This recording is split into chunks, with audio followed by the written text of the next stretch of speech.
Year 6. I'm Miss Benson and I work at Barnsley School in the Science Department. Science is all along the top corridor main block, and this is my classroom here. It's got my name at the top and I work in N6. Do you want to come in and have a look? We've got something called to do.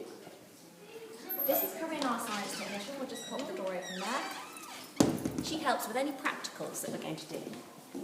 This is a normal looking science lab. Your parents might think they looked a bit like this when they were at school because it hasn't been redone for ages. Today we're going to look at your investigative skills. We're going to talk about Year 6, your transition lessons to do with jelly. So if you haven't got any jelly at home, it might be a really good idea to ask your parents, or you can use a sugar cube or anything else that's got big cubes you can split into smaller cubes. I've got some lovely black currant jelly. So I'm going to unwrap my jelly, and it does smell really nice. And what we're going to do is we're going to see, does the size of the jelly cube affect how long it takes to dissolve in water? Now I've got a kettle which I've just boiled, because I hope some of you might know that when you make jelly, if you make it at home, you don't use cold water. I'm very scientific today. I've got some scissors and I've got some white tiles. These are all things you've got at home. Normally if I was at home I would be wearing my safety goggles, but I haven't got any in the science department, but you don't have any at home. Oh, what I will do is I shall take off my lovely stripy jacket. You can take off your blazers to do practicals at school. You might not have had blazers at primary school, but you'll have a blazer at secondary school, then you will ask to take them off, and of course we'll say yes. So I'm going to really accurately chop up my bits of jelly. Now why might I need to chop them up really accurately?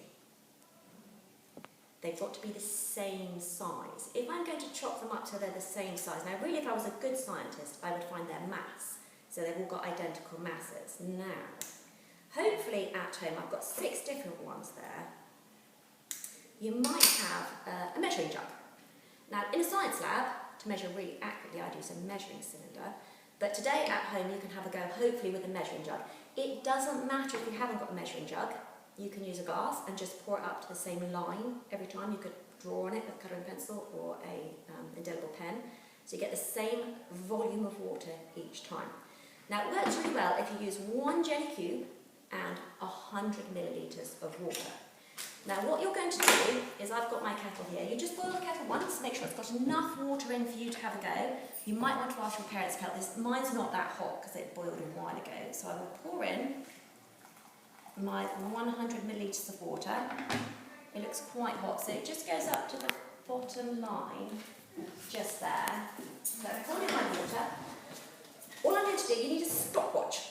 I've got lots of lovely science stopwatch here, which is brilliant, but I'm not really going to use them, because you hopefully might have your own phones, you might be able to borrow your parents' phone, you can use any kind of stopwatch that you like. I'm going to use mine. You might want to ask a sibling to help with this, because that would be quite nice.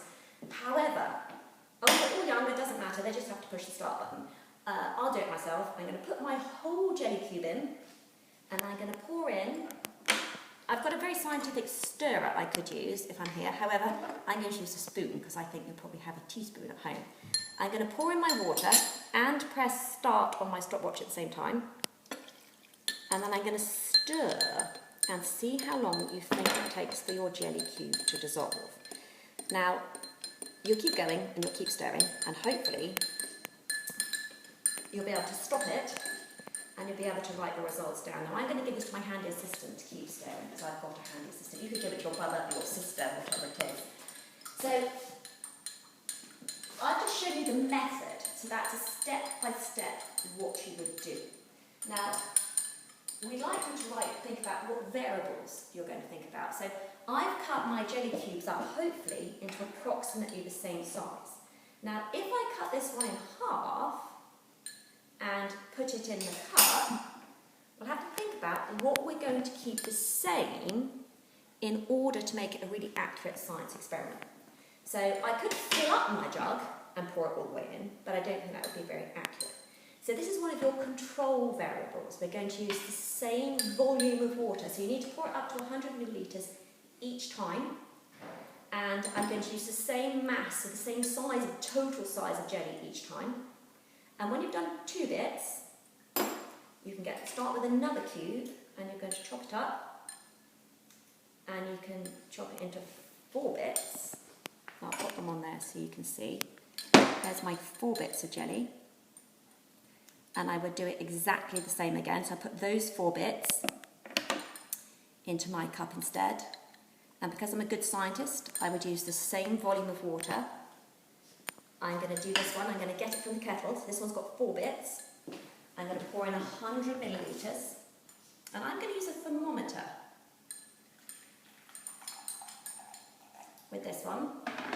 Just because I'm interested. You might have a thermometer at home. It doesn't matter if you don't. Feel free to use a spoon and just stir.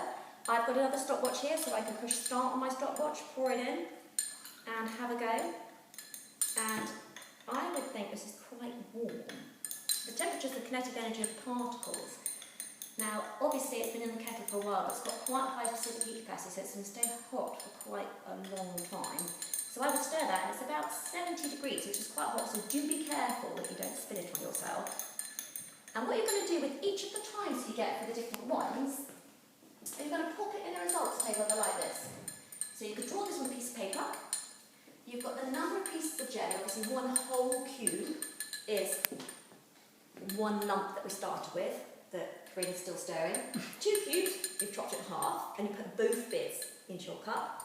I'm doing the bit I had with 4 bits here, and actually, I won't tell you what's going on, but actually, I think mine might be yours. Yes. Okay, I think mine might be yours. Still stirring. Still quite a large lump there, brilliant. Then you can cut it into 8 bits and 16 bits. There's 2 other columns in your table. I know you do these at primary school, and we've got the time to dissolve in minutes, because if you look at my stopwatch here, for the 1 cube, it's got 3 minutes and 17 or 18 seconds, and it keeps going because it hasn't finished yet. But my one here,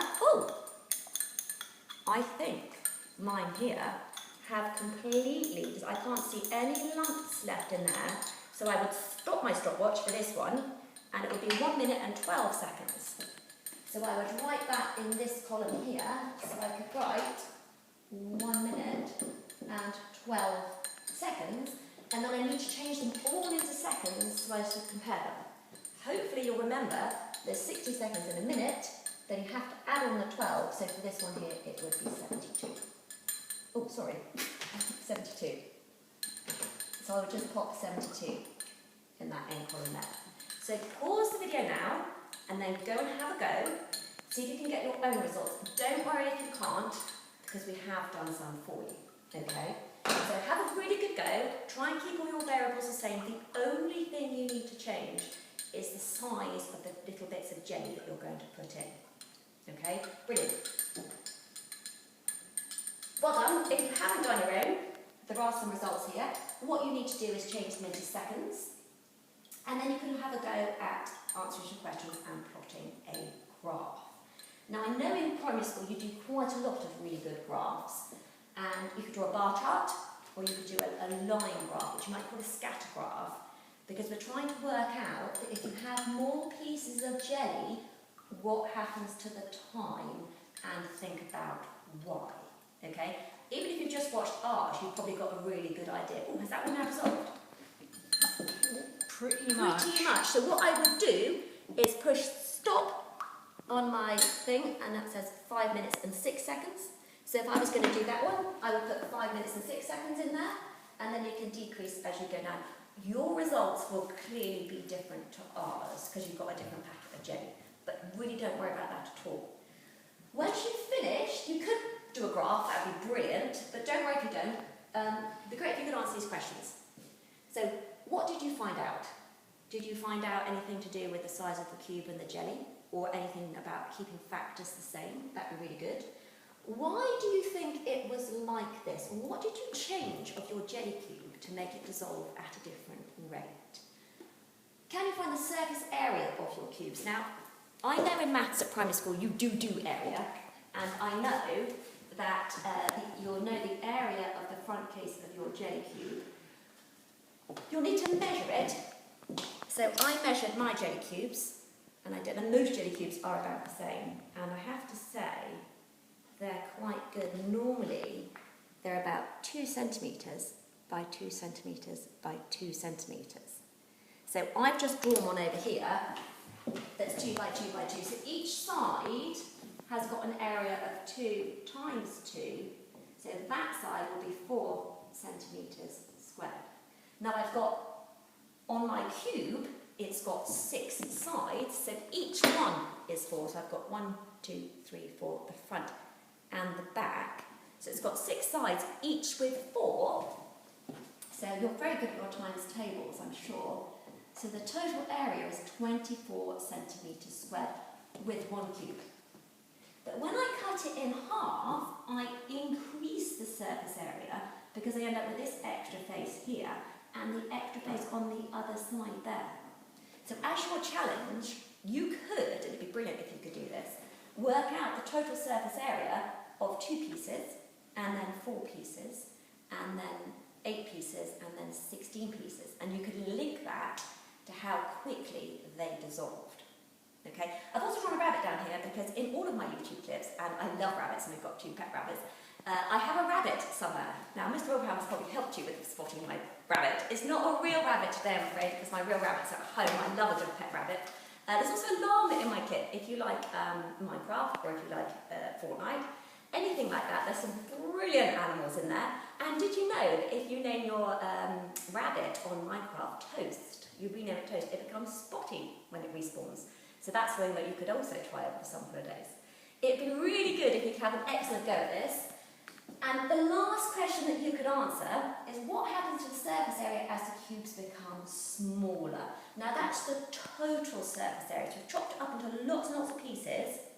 Hope you'll work out something to do with the dissolving and what has happened to the surface area. If you could do a really good scientific conclusion, that would be absolutely brilliant. We look forward to hearing them. I'm looking forward to seeing you in September. Sorry you can't come into school. It'd be lovely if you could, but hopefully we will see you soon.